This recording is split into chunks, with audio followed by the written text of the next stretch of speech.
Are we ready? Yes, sir. All right.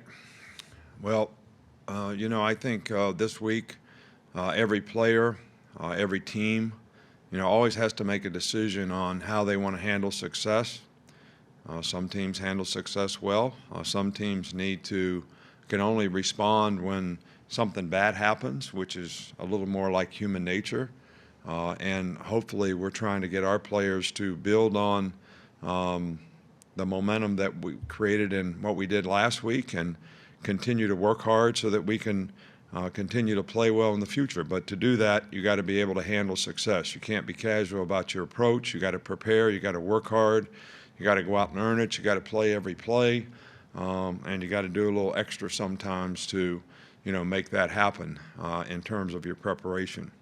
I think it's especially important to do this, have this kind of focus in rivalry games because I don't think records really mean that much. I think how players perform, how they prepare will affect how they perform, and I think that's really, really important. And a lot of folks, this game means a lot to it, means a lot to me, and I want our players to be ready to go and ready to play well. So right mentality is really, really important, especially this time of year. Everybody gets a little banged up, beat up, makes it a little more difficult to sustain, but we have to have the right mindset to be able to do that. Hey, Coach, just want to see if you had an update on LeBron, Ray, and Carl Tucker, and maybe anybody else that has an interest. They're still questionable for the game. Okay, we'll go to Aaron Suttles. Nick, you mentioned sort of trying to read the team to how they handle success. With this particular team, what's your barometer to that? Are you looking at the whole team, the leaders on the team? How do you measure that? I think you look at every individual player. How does every individual player find a way to sustain and grind through and have the mental toughness to be able to, continue to stay focused on preparation, study, doing the things they need to do. Some players do it well, some players don't. Older players that are more experienced maybe understand it a little better. But we need to get the critical mass of people on our team being able to do that. Everybody that has a role has to be responsible for that role, and players that are backup players have to know they're one play away from being in the role. So they have to be prepared and ready to go. So I don't really have a gauge. I don't have a meter.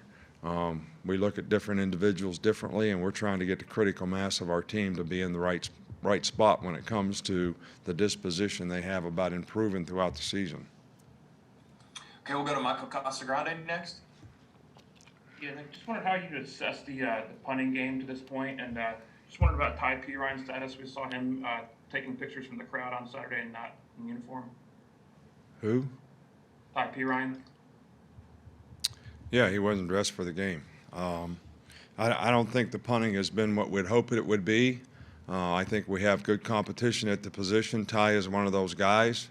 So we're evaluating him on a weekly basis, and if we feel somebody else can do a better job for us, we'll certainly put them in there. But they have to earn that as well. We'll go to James Ogletree. Yeah, Coach. It seems like many of the mental errors that have occurred on defense came while y'all were blitzing. I was just curious, is that just a coincidence? Is there any kind of correlation there that you've seen or any reason why that may be the case? Well, what do you mean by blitzing? Does that mean we rushed more than 4 guys, or does that mean, because a blitz to me means we played blitz coverage, and I don't think we did that one time in a game. I think that I don't think we ran very many pressures in the game. But we did make some errors on pressures that we ran. But we also were pretty effective in some of the pressures that we ran. So we need to do a better job so that we don't make those errors on third down. And that's when some of them occurred so that we can get off the field on third down. So, but some of them came in formation adjustments. It's just, some of them came in gap fits in terms of fitting the runs correctly.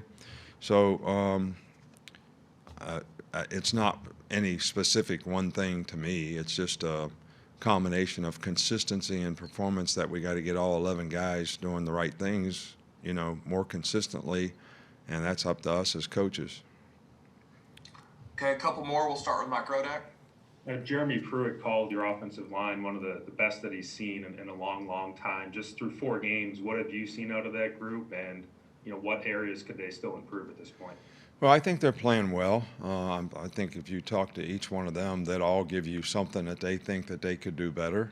And just like the first play of the game, when the quarterback gets hit in the back, somebody didn't do what they were supposed to do, and I'm not going to call anybody out. And quarterback gets hit and blindsided, and they get a pick. So there's always things that you can do better. Now, do I think this group has played really well? Absolutely. I think they played better every week, and I think they played really well last week, and I think they played really well the week before that. So I'm pleased with their performance, but I'm sure if you ask each and every one of them, they'd have something that they think they could do better. And we're working hard to try to help them get better because it creates value for them. The better they play, the more value it creates for them, and the better we have a chance to play as an offensive unit. Okay, we'll finish up with a follow-up from Michael Casagrande.